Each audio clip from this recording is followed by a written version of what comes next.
what does it mean, modular? Yeah, so that's a really good question. So let me take a step back. If you look at the history of Bitcoin and cryptocurrency, right, like back in 2011, you have Bitcoin and all these forks emerging from Bitcoin, like Bytecoin and Digibyte and Ravencoin, and in the future, more like, Bitcoin Cash and stuff. All these teams take this existing technology and they say, we're going to make it better. And they do it all in-house by themselves.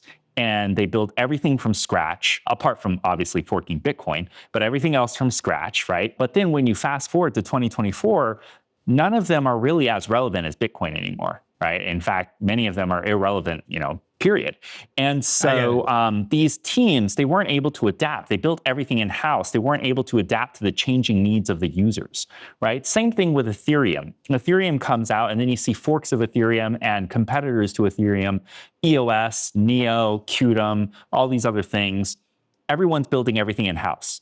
And they're saying, we're going to be better than Ethereum. But fast forward to now, many of them have fallen out of relevance, right? And so now in 2024, we have a same exact issue, but with layer twos, right? There's like probably 100 different layer twos that you and I can collectively name together. And will all of them still be around in 5 years, 10 years? I don't think so. Yeah, exactly. We agree on that. And so what we're seeing is this recurring pattern of people building all their core technologies in-house, being very slow to adapt, and not being able to address the changing needs of users. And as a result, they fall out of relevance. Instead of building everything in-house, now we're in a space, we've evolved to a point where we can take advantage the technologies that other services are building out. And that's exactly what modularity does. So instead of building everything in-house, we say, oh, this team has an amazing data availability service that we can take advantage of today. This team has an amazing ZK prover network that we can take advantage of today. And we can integrate that into our network so that we can continue to provide value on an ongoing basis to our users.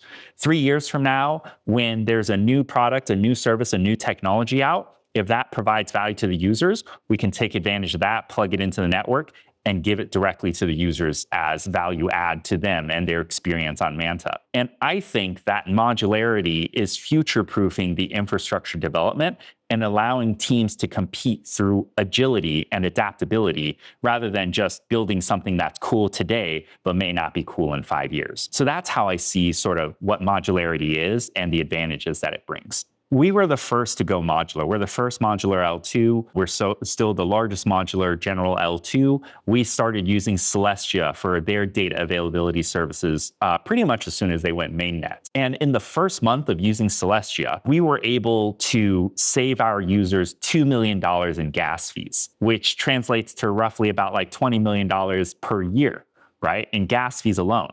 And so I think that was a huge breakthrough for the industry because it's telling people, hey, if you take this modular approach, like all these benefits that you can give users, it's not just ephemeral. It's not just something as abstract as, oh, it's decentralized, right? But like this is a dollar value that users are saving on our network because we've started using modularity. I want to understand how users choose you from all the other solutions. It's not what makes you different, but how do they come up to the idea that, hey, we need to try with these guys? That's a really good question. And I think that also kind of goes into one of the fallacies, problems of layer twos. Because when you look at different layer twos, right, we tend to, or at least historically, right, I think Manta does it a little differently, but we tend to compete on technology. We tend to compete on decentralization and, verification and decentralizing the provers and all this other stuff. I don't believe that applications really care about. Because if that was true,